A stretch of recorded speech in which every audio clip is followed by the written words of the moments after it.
જરા વિચારો, જ્યારે પણ ન્યૂઝમાં કે અખબારોમાં હીટવેવ વિશે વાંચીએ છીએ ત્યારે સીધો જ વિચાર શું આવે છે? એ જ કે તાપમાન બહુ વધી ગયું છે એટલે ગરમી લાગે છે. પણ શું ખરેખર માત્ર આ ઊંચું તાપમાન જ મુખ્ય ખલનાયક છે? શું માત્ર પારો ઊંચે જવાથી સ્થિતિ આટલી હદે જીવલેણ બની જાય છે? તો જવાબ છે બિલકુલ નહીં. ચાલો વર્ષો જૂની આ પરંપરાગત માન્યતાને જરા બાજુ પર મૂકીએ અને વાસ્તવિકતા ખરેખર શું છે તે સમજીએ. અસલ ખતરો તો કંઈક બીજો જ છે, અને અહીં એ છુપાયેલા હત્યારાને ઓળખવો બહુ જ જરૂરી છે.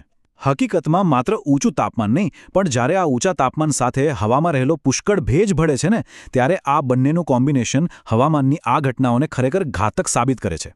આ ભેજ એક એવો અદૃશ્ય દુશ્મન છે જે ગરમીની અસરને ક્યાંય વધુ ભયાનક અને જીવલેણ બનાવી દે છે. આજના આ વિશ્લેષણમાં સૌનું સ્વાગત છે. આજે આપણે આત્યંતિક ગરમી પાછળના સાયન્સ અને ક્લાઇમેટ ચેન્જના ડેટામાં એકદમ ઊંડાણપૂર્વક ઉતરવાના છીએ. આપણો મુખ્ય ઉદ્દેશ્ય એ જોવાનો છે કે આ ભેજ નામનો છુપાયેલો ખતરો કેવી રીતે કામ કરે છે અને શા માટે તેની અસરો આટલી હદે ગંભીર હોય છે. તો ચાલો આખી વાતને એકદમ સ્પષ્ટ રીતે સમજીએ. આગળ વધતા પહેલાં ફટાફટ જોઈ લઈએ કે આજે આપણે કયા કયા મુદ્દા કવર કરવાના છીએ. સૌથી પહેલાં આબોહવાની વાસ્તવિકતા, એના પછી ગરમી વિરુદ્ધ અસહ્ય ગરમી, પછી ભેજનું જીવલેણ જોડાણ, આપણું ભવિષ્ય અને તાપમાન, અને છેલ્લે ગરમી સામે અનુકૂલન.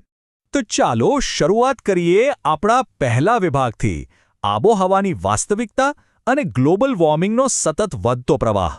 જો આપણે ક્લાઇમેટ ચેન્જની આખી વાતને નક્કર ડેટા સાથે જોડીએ તો વર્ષ 1906 અને 2005ની વચ્ચે આપણા વૈશ્વિક તાપમાનમાં 0.74 ડિગ્રી સેલ્સિયસનો ઐતિહાસિક વધારો નોંધાયો છે. હવે સાંભળવામાં કદાચ આ 0.74 ડિગ્રીનો આંકડો બહુ નાનો લાગી શકે, ખરું ને? પણ જો પૃથ્વીની આખી આબોહવા પ્રણાલીની વાત કરીએ તો આ એક બહુ જ મોટું અને અત્યંત ઝડપી પરિવર્તન છે. અને આ વધતા તાપમાનની સૌથી ભયાનક અસર ક્યાં થાય છે? સીધી માનવ જીવન પર. જરા ઐતિહાસિક આંકડાઓ જુઓ. ડેટા બતાવે છે કે 2003માં યુરોપમાં આવેલા હીટવેવને કારણે 30,000થી વધુ લોકોના જીવ ગયા હતા. એવી જ રીતે 2015માં ભારતમાં આવેલા હીટવેવ્સે 2,000થી વધુ લોકોનો ભોગ લીધો હતો. આ કોઈ સામાન્ય આંકડાકીય માહિતી નથી. આ ગ્લોબલ વોર્મિંગે વસૂલ કરેલી માણસાઈની વાસ્તવિક કિંમત છે.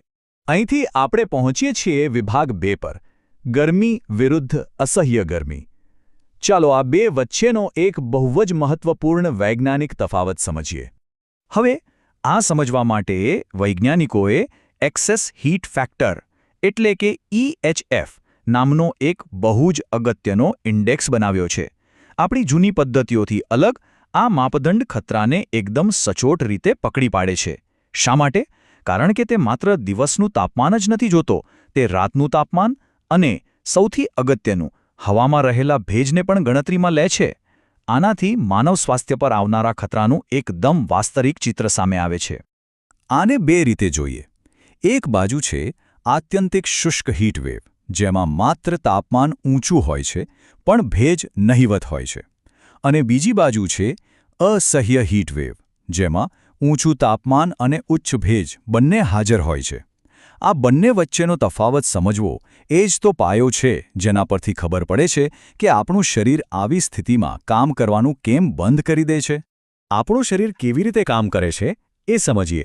આપણું માનવ શરીર પોતાની અંદરની પ્રક્રિયાઓ ચલાવવા માટે 35થી 39 ડિગ્રી સેલ્સિયસનું આંતરિક તાપમાન જાળવી રાખે છે. પણ જ્યારે વાતાવરણમાં ભેજ બહુ જ વધારે હોય ત્યારે આપણા શરીરનો પરસેવો સુકાતો જ નથી, બાષ્પીભવન થતું જ નથી. આના કારણે શરીરની પોતાને કૂલ એટલે કે ઠંડુ રાખવાની જે કુદરતી સિસ્ટમ છે તે સંપૂર્ણપણે ફેલ થઈ જાય છે. અને અંતે પરિણામ શું આવે છે? આંતરિક અવયવોની નિષ્ફળતા.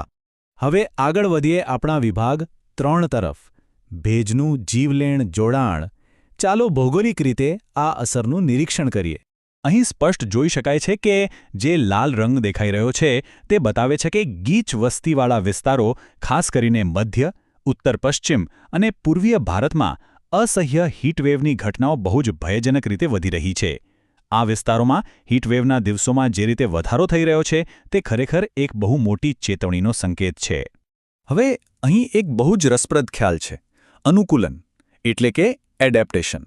જો વાતાવરણના તાપમાનમાં ધીમે ધીમે વધારો થાય ને તો આપણું શરીર તેની ટેવ પાડી શકે છે, એની સાથે અનુકૂલન સાધી શકે છે. પણ સમસ્યા ક્યાં થાય છે? જો 2 અઠવાડિયા જેટલા ટૂંકા ગાળામાં અચાનક માત્ર 1 ડિગ્રી સેલ્સિયસનો પણ ઉછાળો આવી જાય ને તો શરીરની આ અનુકૂલન સિસ્ટમ ખોટકાઈ જાય છે અને આ સીધું જ મૃત્યુદરનું એક ગંભીર જોખમ ઊભું કરે છે. ડેટા પણ આ જ વાતની સાબિતી આપે છે. પિયર્સન કોરિલેશન ડેટા એકદમ સ્પષ્ટ છે. અસહ્ય ભેજવાળી ગરમીનો મૃત્યુદર સાથેનો સંબંધ 0.5 છે, જ્યારે આત્યંતિક શુષ્ક ગરમીમાં આ આંકડો માત્ર 0.17 છે. મતલબ કે સૂકી ગરમી કરતાં ભેજવાળી ગરમીમાં મૃત્યુનો દર ક્યાંય વધુ છે. આ સાબિત કરે છે કે ભેજવાળી ગરમી ખરેખર જીવ લેવામાં ક્યાંય આગળ છે. તો હવે પહોંચીએ વિભાગ 4 પર, આપણું ભવિષ્ય અને તાપમાન. અહીં આપણે 1.5 ડિગ્રી વિરુદ્ધ 2.0 ડિગ્રી સેલ્સિયસની નિર્ણાયક મર્યાદા વિશે વાત કરીશું. હવે જે ડેટા છે તે ખરેખર ચોંકાવનારો છે. જો આપણે સૌથી આશાવાદી એવા 1.5 ડિગ્રી સેલ્સિયસ વોર્મિંગના લક્ષ્યને કોઈક રીતે પ્રાપ્ત કરી પણ લઈએ તો પણ ભવિષ્યમાં અસહ્ય હીટવેવના દિવસોમાં 5 ગણો મોટો વધારો થવાની સંભાવના છે. જરા વિચારો, 5 ગણો વધારો. મતલબ કે શ્રેષ્ઠ પરિસ્થિતિમાં પણ આપણે બહુ કઠિન દિવસોનો સામનો કરવાનો જ છે. પણ જરા આનાથી વિપરીત પરિસ્થિતિ જુઓ. જો તાપમાન 2.0 ડિગ્રી સેલ્સિયસ સુધી વધે છે તો આ અસહ્ય અને જીવલેણ દિવસોમાં 8 ગણો વિનાશક વધારો જોવા મળશે. 1.5 અને 2.0 ડિગ્રી વચ્ચેનો આ નાનકડો લાગતો તફાવત વાસ્તવમાં કેટલી મોટી આપત્તિ લાવી શકે છે તે અહીં એકદમ સ્પષ્ટ થઈ જાય છે. ભવિષ્યના હીટવેવના દિવસોના આ ગ્રાફ પર નજર કરીએ તો સ્પષ્ટ થાય છે કે જ્યારે આત્યંતિક શુષ્ક દિવસોનો ગ્રાફ લગભગ સમાન જ રહે છે, ત્યારે અસહ્ય ભેજવાળા દિવસોનો ગ્રાફ તો સીધો જમણી તરફ એટલે કે ભયજનક સપાટી તરફ આકાશને આંબી જાય છે. આ બતાવે છે કે ભેજ એ આપણા ભવિષ્યનો એક બહુ જ મોટો અને વ્યાપક ખતરો છે. આખી ચર્ચાનો સૌથી મહત્વનો મુદ્દો આ છે: ગ્લોબલ વોર્મિંગના વધારાને કોઈપણ ભોગે 1.5 ડિગ્રી સેલ્સિયસ સુધી સીમિત રાખવો જ પડશે. જો આમ કરવામાં સફળ રહીએ તો 2.0 ડિગ્રીની સરખામણીમાં અસહ્ય હીટવેવમાં 44% જેટલો મોટો ઘટાડો લાવી શકીએ છીએ. આ માત્ર કોઈ આંકડાની રમત નથી. આ સમગ્ર માનવજાત માટે એક વિશાળ સુરક્ષા કવચ સમાન છે. અને હવે આપણો છેલ્લો વિભાગ, વિભાગ 5, ગરમી સામે અનુકૂલન, અસ્તિત્વ ટકાવી રાખવાના માર્ગો. તો હવે આપણે કરવાનું શું છે?